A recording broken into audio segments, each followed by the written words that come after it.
사도행전 19장 8절에서 20절을 중심으로 하나님 나라를 전하자는 말씀입니다. 우리들 신앙생활을 살펴보면은 분명히 신분은 천국 백성인데 사는 모습은 목적도 없이 목표도 없이 방황하는 그렇게 보이는 사람들이 많이 있어요. 그리고 또 어떤 사람들은 한 걸음 더 나가서 천국 백성임에도 불구하고 세상의 풍조를 열심히 따라가려고 하는 그런 모습들도 볼 수 있습니다.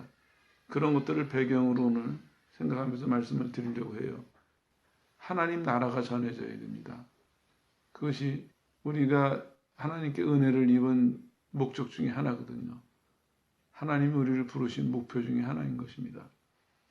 여기서도 보니까 하나님 나라를 전하고 있는데 세우는 방법은 두 가지예요.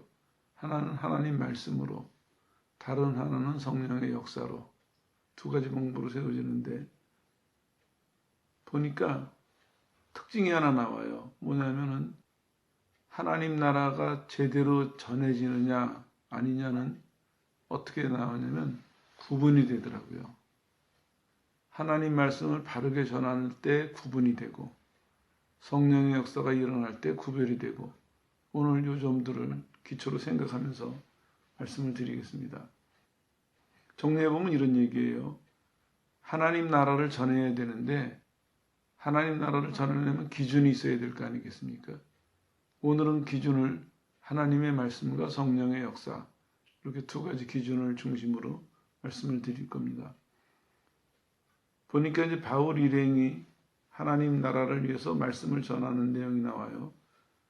석 달 동안 열심히 전했습니다. 담대히 전했다 이렇게 성경이 되어 있는데 이것은 기탄 없이 막힘없이 계속해서 열정적으로 전했다 그런 얘기입니다. 하나님 말씀이 전해지니까 이제 사람들이 둘로 나누기 시작을 했어요. 먼저 어떤 사람들이 나타나냐면 9절에 보니까 어떤 사람들은 마음이 굳어 하는 얘기가 정확하게 번역하면 뼈처럼 단단하다 이런 의미예요. 뼈처럼 단단하고 굳어진 마음을 가졌다. 그러니까 당연히 순종치 않죠. 하나님 말씀을 받아들이지 않는 거예요. 거부하는 그런 반응을 보여요. 그리고 계속 거부하는 태도를 유지하고 있습니다.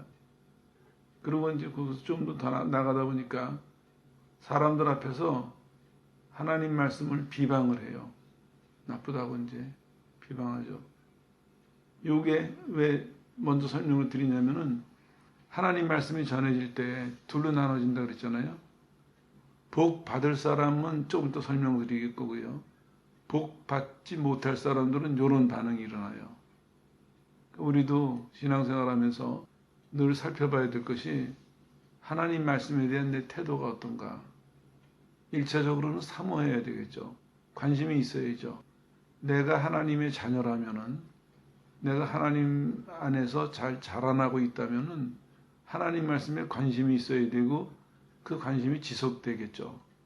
근데 반대로 하나님의 자녀임에도 불구하고 하나님 말씀에 관심도 없고 이렇다면 좀 위험한 상태에 있다. 본인이 깨달아야 됩니다.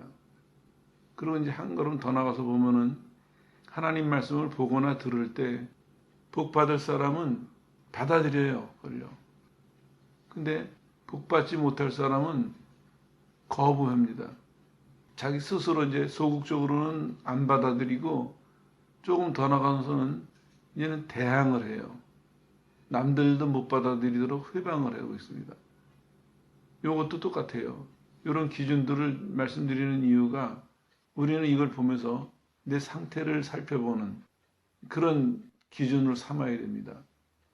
두 가지 다 마찬가지예요. 하나님 말씀이나 성령의 역사나 복받을 사람은 자기를 봐요. 그 말씀이 아무리 힘들고 아프다 할지라도 받아들인다고요. 자기를 보면서. 근데 그렇지 않은 사람은 남만 봐요. 이게 이제 문제죠. 똑같습니다. 한 사람이 신앙을 가진 다음에 잘 자라나는 사람은 시간이 갈수록 자기 모습을 봐요. 근데 그렇지 못한 사람들은 남만 보게 되거든요. 여기서도 이제 보세요. 하나님 말씀을 잘 받아들이는 사람들은 이 사람들이 안 받아들이고 대항을 하니까 바울이 거기 떠나요. 지금까지는 회당에서 유대인들이 모여서 예배드리는 회당에서 설교를 했거든요. 근데 이제는 완전히 절교를 해요. 구별해가지고 두란노 서원이라는 곳으로 가서 이제 성경을 가르쳐요. 이게 정상입니다. 왜냐하면은 하나님도 어떻게 하셨습니까? 창조하신 다음에 나누셨거든요. 이거 잘 생각해야 됩니다, 우리가. 내가 하나님 말씀을 받아들이면 내 속에서 나눠지는 일이 벌어져야 돼요. 생각이 나눠져야 되고, 행동이 나눠져야 되고, 나눠져야 돼요. 나라는 사람이 살던 것이 하나님 앞에서 나눠져야 돼요. 하나님 보시기에 합당치 못한 것은 버리고, 하나님이 원하시는 것은 더 갖고, 자꾸 분리가 돼야 되거든요. 자꾸 구별이 돼야 되거든요. 여기서도 보니까 하나님 말씀이 전해지니까 나눠지고 있습니다. 자연스럽게. 안 받아들이는 사람들과 따라가려고 하는 사람들이. 그래가지고 이제 바울은 하나님 말씀을 따라가려고 하는 사람들을 같이 거길 떠납니다. 회당을. 근데 떠나다는 얘기가 절교하다 이런 의미예요. 딱 끊었습니다. 미련두지 않았습니다. 미리 말씀드리면요. 회당에서 설교하거나 모이는 거는 이 사람들에게 자유였습니다. 편했어요. 근데 두란노 서원이라는 것은 해석이 두 가지가 나오는데 하나는 사람들이 차 마시면서 쉬는 공간이다. 이렇게 보는 사람들이 있어요. 그 당시에 이제 쉬는 시간이 있었거든요. 점심시간을 포함해가지고 그때 혹은 그 과외의 시간에 사람들이 모여서 대화도 하고 차도 마시고 하는 휴식 공간이다. 이렇게 이해하는 사람도 있고 어떤 사람은 여기 학교였을 것이다. 이렇게 추측하는 사람들도 있습니다. 근데 이제 거기를 가려니까 바울이 어떻게 하겠습니까? 돈 내고 빌려야 되거든요, 이거는. 회당은 예배를 위해서 지어놓은 곳이기 때문에 돈 달라는 사람이 없지만 두란노 서원에 가서 성경을 가르치려면은 장소를 빌려야 돼요. 근데 그거를 감수하고 가요, 그래요. 왜냐? 하나님 말씀을 따르지 않는 사람하고는 비용이 들어도 헤어져야 된다. 비용을 지불해서라도 우리끼리 따라가야 된다. 이렇게 절교를 하죠. 자세히 보면 이렇습니다. 쉬는 시간에 이 사람들을 가르쳤는데 이건 뭐냐면은 이 사람들이 모였던 그 시간이 낮잠 자는 시간이에요. 그 지역에서. 그 지역에서 기후도 그렇고 그 사람들의 문화가 점심시간에 식사를 하고 잠시 낮잠을 자고 오후 일을 시작하거든요. 그 시간에 모여서 성경을 가르치고 배웠어요. 그러니까 가르치는 바울은 자기 낮잠 시간, 쉬는 시간을 희생한 것이고 또 배우러 오는 사람들도 자기가 점심 먹은 다음에 좀 쉬었다가 오후에 일을 해야 되는데 그 시간을 희생하고 그 시간에 와서 성경을 배운 겁니다. 둘 다 비용도 시간도 다 희생을 한 것입니다. 그러면서도 하나님 말씀을 사모하니까 하나님 말씀을 더 알고 싶으니까 따라가고 싶으니까 이 사람들이 이렇게 모였습니다. 결과가 어떻게 되냐면 이 사람들이 이렇게 간절한 마음으로 모이고 나니까 부흥이 일어나기 시작을 했습니다. 그 지역에 많은 사람들이 믿기 시작했어요. 기록을 보면은 골로새, 히에라폴리, 라오디게아 이런 지역에 믿는 사람들의 모임이 생겨나기 시작을 했어요. 그래가지고 이게 어떻게 발전되냐면 계시록에 보면 7교회 나오죠. 그게 다 이 영향을 받은 것입니다. 기록된 7교회뿐만 아니라 그 외에 많은 교회들이 생겨났고 이 교회들이 앞으로는 약 몇백 년 동안 그 당시 교회들이 세워지고 막 예수님이 전해지는 그 과정을 사명을 감당하는 그런 교회들이 됩니다. 얼마나 놀라운 일입니까? 하나님 말씀이 전해졌을 때 하나님 말씀을 받아들인 사람들이 있으니까 그 받아들인 사람들이 당장 보기에는 몇 명 안 되는 것 같고 형편도 어려워 보이겠지만 받아들인 사람들에 의해서 그 지역의 교회들이 세워지고 거기서 멈추는 것이 아니라 소아시아 지역에 교회들이 계속 확산이 되고 확산이 돼서 더 퍼져나갔고 그리고 그 교회에서 생겨난 신앙인들에 의해서 초창기 몇 세기 동안에 기독교 신앙이 유지가 되고 전해졌다. 이런 결론입니다. 멋있고 좋은 결론이 나왔어요. 이렇게 하나님 말씀이 전해질 때 이 구분이 가요. 어떤 구분이 가냐면 내가 무엇을 가졌는지도 구분이 가고 내가 무엇을 하고 있는지도 구분이 가요. 쉽죠? 내가 하나님을 따라가려고 하는 사람은 하나님 말씀을 대할 때마다 내 모습이 비춰지고 내 지금 행동이 비춰지니까 빨리빨리 깨닫고 고치기가 쉬운 거예요. 근데 안 따라가려는 사람한테는 점점 더 어두워져요. 이 말씀이 신비입니다. 하나님 말씀은 참 놀라운 것이 따라가는 사람에게는 점점 밝아져요. 따라가면 따라갈수록 말씀의 의미도 알게 되고 처음에는 우리가 귀를 들어서 이해를 했는데 그 말씀을 따라가다 보니까 마음으로 이해가 돼요. 마음으로 이해가 된다는 얘기는 인격이 합해지기 시작을 하는 거거든요. 인격이 합해지면은 생활도 그렇게 하기가 쉽죠. 친근하니까. 근데 안 따라가려고 하는 사람에게는 들을 때도 이해가 안 되지만 시간이 갈수록 점점 멀어져요. 그리고 속에서는 반항심, 반대하고 하는 마음만 점점 커지고 그러다가 보니까 결국엔 어떻게 되겠습니까? 하나님께서 말씀하시는 것과 다른 길을 가게 돼요. 본인이 애써서 다른 길 가야지 맘먹고 노력하지 않아도 자연스럽게 다른 길을 가게 됩니다. 그럴 수밖에 없는 것이죠. 조금씩 이게 비틀어지고 있거든요. 조금씩 벗어나고 있어요. 결과가 어떻게 되겠습니까? 처음에는 조금 벗어난 것 같지만 시간이 가다 보면 이게 점점 완전히 다른 길이 돼버리는 거거든요. 하나님 말씀이 이만큼 위대하고 중요한 역할을 합니다. 그래서 하나님 나라를 전할 때 하나님 우리에게 명령하신 것이 내 말씀을 가지고 해라. 이렇게 말씀하신 것이죠. 그리고 이제 하나님 나라를 전하자 했는데 나라 얘기도 해야죠. 하나님 나라는 여러분이 아시는 것처럼 하나님이 다스리시는 통치하시는 왕국이에요. 그거는 이제 오늘 본문에서는 좀 다른 식으로 설명을 드리려고 하는데 이거는 종말론적 개념이라는 말이 들어가야 돼요. 왜냐하면은 예수님이 우리에게 오신 것은 죄와 사단으로부터 우리를 구하시는 것뿐만 아니라 또 하나 목적은 새하늘과 새 땅에 참여하도록 하시기 위해서 오신 거예요.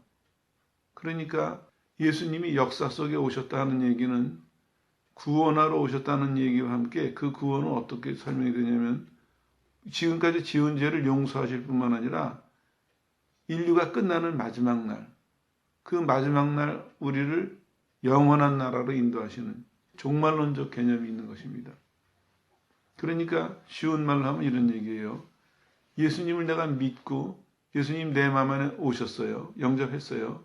그러면은 두 가지가 확실해져야 돼요. 하나는 뭐냐면 내가 용서받았다. 내가 옛날에 혼자 살았지만 예수님과 같이 산다. 용서받았다. 이게 확실해야 됩니다.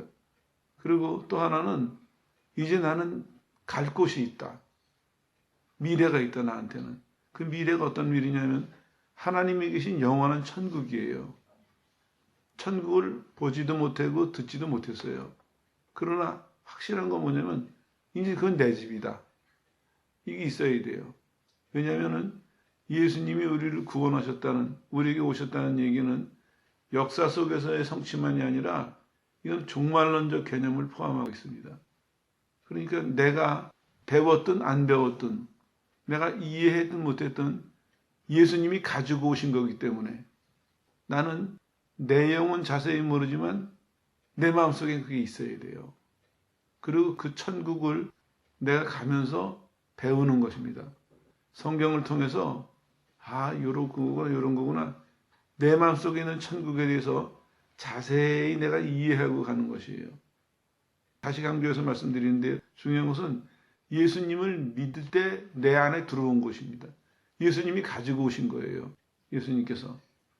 그러니까 우리를 죄에서부터 구원해 주실 뿐만 아니라 영원한 나라에 대한 문을 열으셨거든요. 가만히 보면요. 교회 처음 나온 사람인데도 구원받은 게 분명하다면은 이 두 가지 사실이 확실해요. 배운 것도 아닌데 어디서. 누가 가르친 사람도 없고 이 사람이 배운 데도 없는데 확실해요. 근데 당연한 것입니다. 그게 성경적이에요. 왜냐? 예수님이 갖고 오시는 거기 때문에 이렇게 시작이 되는 것입니다. 믿는 순간부터 우리는 비록 이제 여기 살고 있지만 그러나 믿는 순간서부터 나는 동시에 저 나라를 보고 가는 거예요. 내가 눈으로 못 보고 설명할 수는 없지만 내 마음속에 있는 이 확신은 없어지지 않아요. 아무도 이건 뺏어갈 수가 없습니다. 그리고 이제 신앙생활 하면서 시간이 가면은 본인이 이해하고 설명할 수 있는 게 늘어나겠죠. 근데 어쨌든 중요한 것은 종말론적 개념이 들어왔다는 것입니다. 그래서 예수님이 오셨다는 얘기는 역사 안에서 성취됐을 뿐만 아니라 역사 끝에서 완성이 될 것이다. 이게 동시에 갖고 있는 것입니다. 우리는 그 사이에 있는 거예요. 이제 좀 더 설명을 드리고 넘어갈게요. 그렇기 때문에 구원도 그렇게 이해하셔야 돼요. 예수님을 믿는 순간 구원 받았어요. 성경은 분명히 구원 받았다. 과거형을 쓰고 있습니다.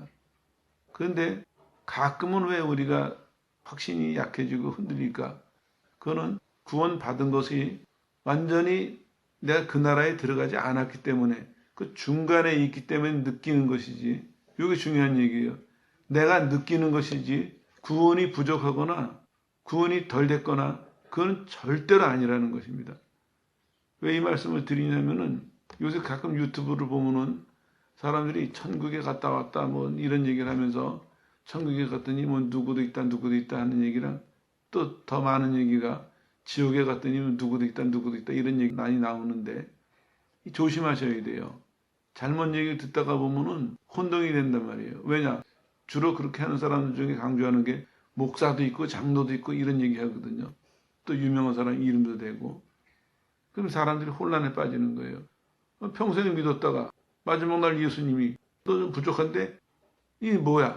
이렇게 혼란에 빠질 수 있거든요. 그럴 리는 없습니다.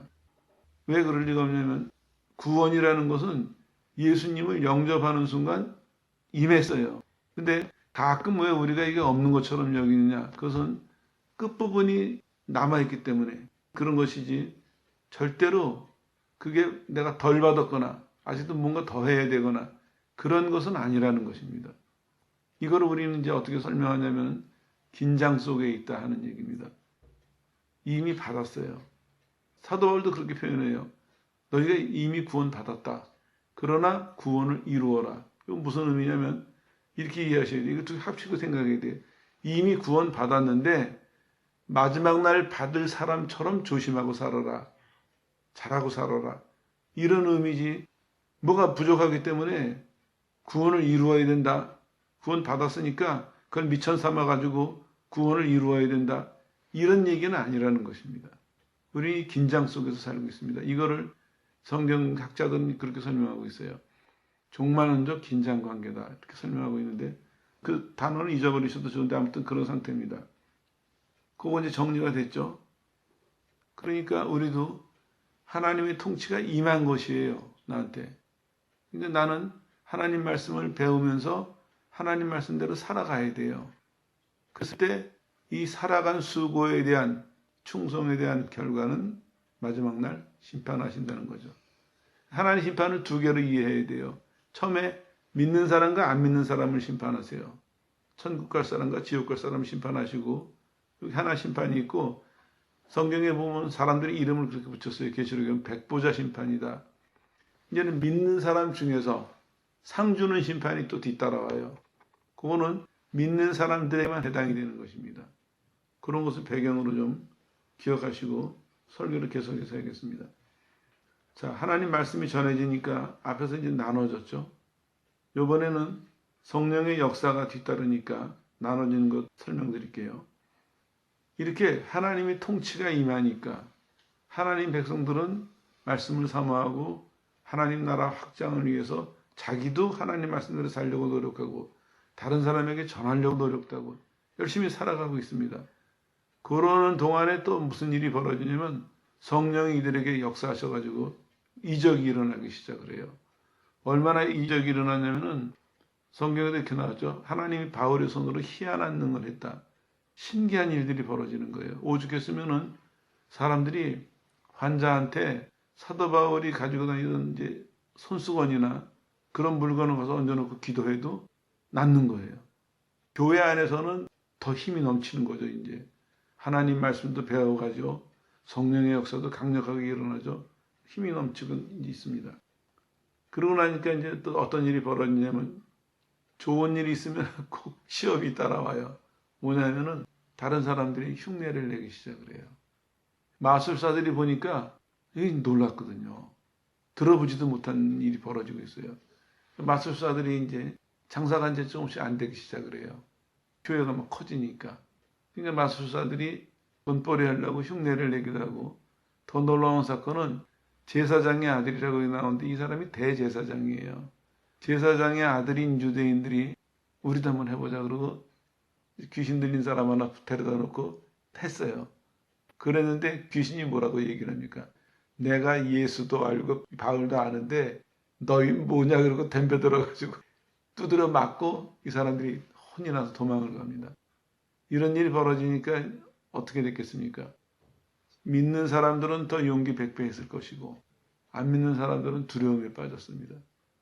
더 이제 하나님께서 하나님 나라가 전해지는데 교회에는 힘을 더 주시고 적들의 마음에는 두려움을 주시고 이렇게 역사하신 것이죠. 여기 재미난 일이 하나 있어요. 뭐냐면은 하나님이 하나님 나라를 전하게 되면요. 겉으로만 커지지 않습니다. 꼭 기억하셔야 돼요. 뭐냐? 속으로도 올바르게 됩니다. 그래서 보니까 이런 구절이 하나 나와요. 사람들이 은밀한 죄를 회개해요. 요 믿는 사람들한테 벌어진 일이에요. 이게 부흥의 또 하나의 표지입니다. 성령이 우리한테 역사하시면 지금까지 우리는 은사가 나타나는 거 봤죠? 근데 빼놓을 수 없는 것이 바로 요거예요. 성령이 역사하신다면은 사람들이 은밀한 죄를 깨달아요. 자기 자신의. 앞서서도 말씀드렸죠. 하나님 말씀을 들을 때, 가르칠 때 복 받을 사람은, 복 있는 사람은 자기를 본다고요. 마찬가지입니다. 성령의 역사가 일어날 때 복 있는 사람들은 자기를 봐요. 다시 말씀드리면 내 자신의 은밀한 것까지 보게 하시는 성령의 역사에 귀를 기울이고 그 성령의 역사를 따라가요. 이 복 받을 사람들입니다. 복 있는 사람들의 태도예요. 근데 그렇지 않은 사람들은 남은 봐요. 은사를 받아서 남을 판단하고 은사를 받아서 남을 평가하고 은사를 받아서 남을 지배하려고 하고 은사를 받아서 남에게 존경을 받으려고 하고 은사를 가지고 남으로부터 유익을 취하려고 하고 명예나 어떤 금전적으로나 물질적인 유익을 취하려고 하고 달라지는 것입니다. 이거는 한국 교회의 역사만 보더라도 너무너무 흔하게 나타나는 일입니다. 말 나온 김에 정리를 하고 넘어가죠. 집회를 해봐도 그래요. 보면은 저도 집회를 많이 참석했죠. 그리고 또 많이 개최도 해봤고. 근데 보니까 이렇더라고요. 진짜 은혜 받을 사람, 은혜 받은 사람은요. 집회 시간이 끝나면 조용히 자기를 돌아다 봐요. 조용히. 그리고 쉬는 시간에 좀 변해요. 사람이 또. 나아지는 쪽으로. 근데 그렇지 않은 사람은 집회만 끝나면 사람들 모아놓고 얘기를 해요. 뭐 얘기를? 자기가 깨달은 거, 자기가 경험한 거, 그 얘기를 해요. 그걸 왜 어느 날 유심히 보게 됐냐면은 본인은 자랑 삼아서 아주 정말 뿌듯한 표정으로 얘기를 하는데 제 청년 시절의 경험들이에요. 그 사람과 듣는 사람들은 멀리서 한꺼번에 보는데 너무 쓸쓸하고 공허한 거예요. 그리고 또 가보니까 무슨 얘기냐면은 자기는 산에서 기도를 많이 했다는 거예요. 그래서 마귀들과 많이 싸웠고 마치 이제 듣다 보면 영역이 있는 사람처럼 자기 자신을 얘기하더라고요. 그리고 하루 종일 다니면서 전도만 하고 다녀요. 근데 가만히 듣다가 이제 보니까 이 사람이 말하면서 예수의 이름으로 귀신 쫓아내면서 이제 그런 소리를 내는 거예요. 근데 한참 듣다 보니까 나보고 그러는 것 같아요. 나도 기분이 나빴죠. 속으로 너나 물러가라 내 속으로 그랬거든요. 그래서 우물우물 이쪽으로 짐 싸가지고 가버리더라고요. 그때부터 이제 유심히 보기 시작을 했어요. 사람들을. 이게 왜 이런 일이 있었을까? 살펴보니까 하나님께서 그걸 눈을 뜨게 하시더라고요. 가짜들이 너무 많아요. 설교를 해도 강의를 해도 그렇고 성령의 역사가 일어나도 그렇고 가짜들이 다시 말하면 자기는 안 받아들이고 그거 가지고 어떤 유익을 취하려고 자기를 드러내려고 자기를 자랑하려고 이게 참 위험한 일입니다. 근데 왜 이걸 자세히 말씀드리고 넘어가냐면 성령의 올바른 역사가 있잖아요. 그러면 가짜 역사가 꼭 뒤따라다녀요. 그러니까 이 붙어 다닌다고 보는 것이 옳아요. 그리고 어떤 결과가 뭐냐면은 정말 마음으로 받아들여서 복받을 사람은 흔들리지 않고 하나님 주신 좋은 결과에 도달해요. 그렇지 못한 사람들은 어떻게 되느냐? 거기 휩쓸려 또 따라가요. 그 사람들 따라서 한참 방황된 길을 다니거든요. 그 중에 이제 하나 강조되는 것이 이겁니다. 하나님 말씀을 전하든 성령의 역사가 일어나든 진짜로 복받을 사람은요, 자기를 봐요. 왜냐? 하나님은 나를 원하시거든요. 나를 구원하셨고 나를 세우기 원하시거든요. 그러니까 하나님은 나한테 깨달음도 깊이 주시고 경험 깊게 하시고 그러면서 내가 하나님 보시기 합당한 사람으로 세워지도록 인도하신다고요. 그 중에 하나가 여기서 은밀한 죄가 고백이 됩니다. 그리고 80년대 막부흥이 일어날 때 그때 60년대에서 80년대 책들을 보면요. 외국 책에서 그런 간증들이 많아요. 대표적인 게 이런 것도 읽어봤어요. 미국에 보면 땅이 넓으니까 그 트럭 운전수들이 며칠을 운전을 하고 다녀요. 이 사람들이 이제 다니다 보니까 익숙하지 않은 지역이 그럼 거기 여자를 사귀는 거예요. 그래서 그 동네 가면 그 여자네 집에서 자고 가고 이런 일들이 흔했나 봐요. 근데 한 지역에서 부흥회가 일어났어요.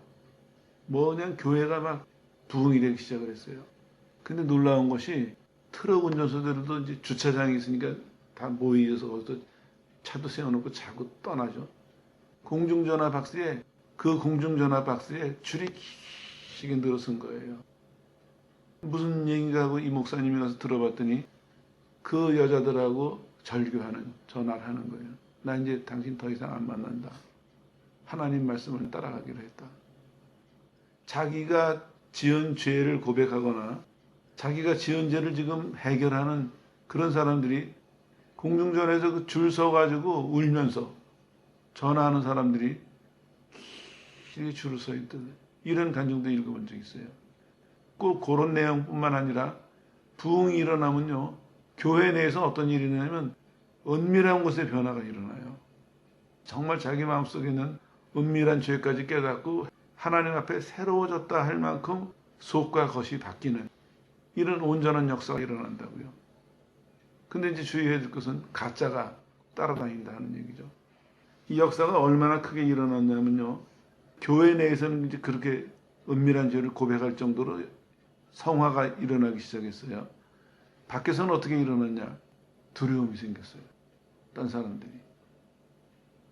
은혜는 저 사람들이 받았는데 이 사람들 마음속에 두려움이 생겼어요. 특히 이제 마술을 의지하거나 미신을 따르던 사람들이 두려움이 생겨가지고 이거 안 되겠다. 돌이켜야 되겠다. 해가지고 마술책, 미신책 이렇게 기독교 책이 아닌 그런 다른 것을 이끌고 가는 책들을 모았을 텐데 여기 은 5만이다 이렇게 나오죠. 이거는요. 계산해보면 약 137년간 월급이래요. 엄청나죠. 그때 당시에 그 돈으로 따진다면 성령의 역사가 교회를 이렇게 부흥시키고 퍼뜨리고 확대해 나가고 하는 것과 동시에 안 믿는 사람들 마음속에 얼마나 큰 두려움이 임했으면 이 사람들이 이만큼의 비용을 갖다가 태워버렸어요. 의리인지기 안 한다. 그 사람들 마음속에 그 가치가 아깝지 않겠습니까? 그런데도 이거 안 버리면 내가 죽겠다 하는 만큼 절박함이 생겼던 것 같아요. 액수가 얼마인지 상관하지 않고 하나님의 신앙을 받아들이는데 하나님의 신앙을 따라가는데 방해가 되거나 자기 마음을 조금이라도 흔드는 것이 있다면 아낌없이 다 갖다 태워버렸습니다. 그 돈이 따져보니까 한 사람이 137년 정도의 월급만큼 됐다는 얘기입니다. 당시 이 지역이 얼마나 컸겠습니까? 인근에 뻔한 얘기거든요. 근데 그 지역에서 이만한 책이, 이만한 가치가 태워졌다. 정말 요즘 같으면 해외 토픽감이죠. 이렇게 변화가 일어났습니다. 하나님이 원하시는 것은 이거고 하나님이 하시는 일도 이겁니다. 그래서 우리는 전할 때 이걸 늘 믿음을 가지고 전해야 됩니다. 뭘 해야 되느냐? 나는 하나님 나라를 전해야 됩니다. 방법은 하나님의 말씀을 가지고 그리고 또 성령의 역사에 힘입어서 하나님 나라를 전해야 됩니다. 그러면서 동시에 내 속에서도 하나님 나라가 점점 더 분명해지고 점점 더 강력해져야 됩니다. 내 속에서. 그리고 그것이 물론 삶으로 옮겨져야 되겠죠. 동시에 내가 기도를 하든 전도를 하든 내가 정말 성령의 역사에 의해서 쓰임받고 있다면은 사람들의 마음과 삶 속에서 내가 사는 그 지역에서 이와 같이 하나님 나라가 분명히 세워지고 넓어지는 이것도 살펴봐야 돼요. 나는 열심히 한다고 했는데 이런 결과가 전혀 없다면은 그건 되돌아버려야 될 필요가 있습니다. 물론 사도 바울도 다 받아들인 건 아니에요. 너무 반대가 심해서 도망가다시피 떠난 것도 있습니다. 이건 분명하잖아요. 이 사람들이 완전히 아니구나. 이거 증명이 됐잖아요. 근데 그도 저도 없이 나는 전도한다고 열심히 전도하는데 내 삶에서 열매가 없다. 열심히 성경을 얘기하고 다니는데 열매가 없다. 그건 살펴봐야 됩니다. 그리고 그냥 남 탓만 해서는 안 된다는 것입니다. 나한테 문제는 뭘까? 왜 하나님의 뜻이 이루어지지 않나? 살펴봐가지고 내 속에서 하나님 나라가 세워져 가고 전해지고 그래서 그것이 다른 사람에게 결과로 나타나는 이런 열매를 이런 기준을 늘 마음에 두고 살자 이런 얘기입니다. 그리고 덧붙여서 말씀드릴 것은 전할 때 이런 것도 이제 참고하셔야 돼요. 아까 종말론적 말씀드렸죠. 다른 말로 하면 전 우주적인 얘기입니다. 우리가 우리의 삶과 우리의 실존, 나는 누군가는 이 질문에 대해서 우주의 완전한 갱신이라는 하나님의 구원의 목표. 하나님이 우리를 구원하신 것은요. 한 인생으로 보면 한 사람 일생을 구원하신 거예요. 근데 사도 바울은 이렇게 서신에 써놨어요. 우주의 구원을 얘기하고 있습니다. 우주의 새 창조를 말씀하고 있습니다. 이게 우리의 구원의 완전한 모습이에요. 우리가 구원받았다는 그 얘기가 너 일로 와 위험한 데 있지 말고 천국에 가. 이게 숨어서 은밀하게 벌어지는 조그만 사건이 아닙니다. 우리의 구원이 우리 손에 완전히 이루어진 그날에는요. 예수님께서 오셔서 천지를 다 새롭게 바꾸실 것입니다. 그래서 새 하늘과 새 땅이라는 얘기가 나오거든요. 새 왕국이라는 얘기가 나오고 지금까지 우리가 보던 모든 개념은 다 바뀔 것입니다. 근데 지혜로운 사람은 이것을 미리 바꾸고 사는 것입니다. 어떻게 하냐? 우주 구속의 목표 속에서 실존과 실체 삶을 살펴보는 것입니다. 참고적으로 말씀드리면요. 왕국관이 확립이 되어야 됩니다. 우주의 아무리 작은 부분이라도 하나님 것이 아닌 것이 없다. 이게 확립이 되어야 돼. 또 하나는 역사 철학이 확립이 되어야 됩니다. 모든 역사는 하나님의 영원한 목적을 이루기 위해서 역사는 진행되고 있다. 이것도 받아들여야 됩니다. 또 하나는 문화 철학입니다. 모든 예술과 과학은 하나님의 영광을 위해서 주어주신 것이다. 이것도 받아들여야 돼요. 직업도 마찬가지입니다. 모든 부르심은 하나님으로부터 온 것이다. 내가 어떤 직업을 갖든지 간에 나는 하나님으로부터 받았다는 그런 자세로 살아가야 된다는 것이죠. 이렇게 우리가 철학과 문화와 직업관과 이런 것들을 다 바꿔나가면서 그 과정에서 뭘 보느냐. 새하늘과 새 땅을 좀 더 구체적으로 이해할 수 있고 그 삶을 미리 좀 더 구체적으로 누릴 수 있다 하고 말씀하고 있습니다. 그렇습니다. 하나님 나라는 예수님의 인격과 사역 속에서 이미 왔습니다. 와 있어요. 그리고 그 속에서 우리가 악을 이기고 하나님의 이 원대한, 이 광대한 뜻에 참여하라고 우리를 계속해서 인도하고 계신다 이런 얘기입니다. 그러니까 우리도 오늘 여기서 보여주는 모습처럼 하나님 나라를 전해야 되고 동시에 하나님 나라를 배워서 여러분 모두가 하나님의 이 광대한 은혜 속에 굳건하게 서서 생활하시기를 예수 이름으로 축원합니다.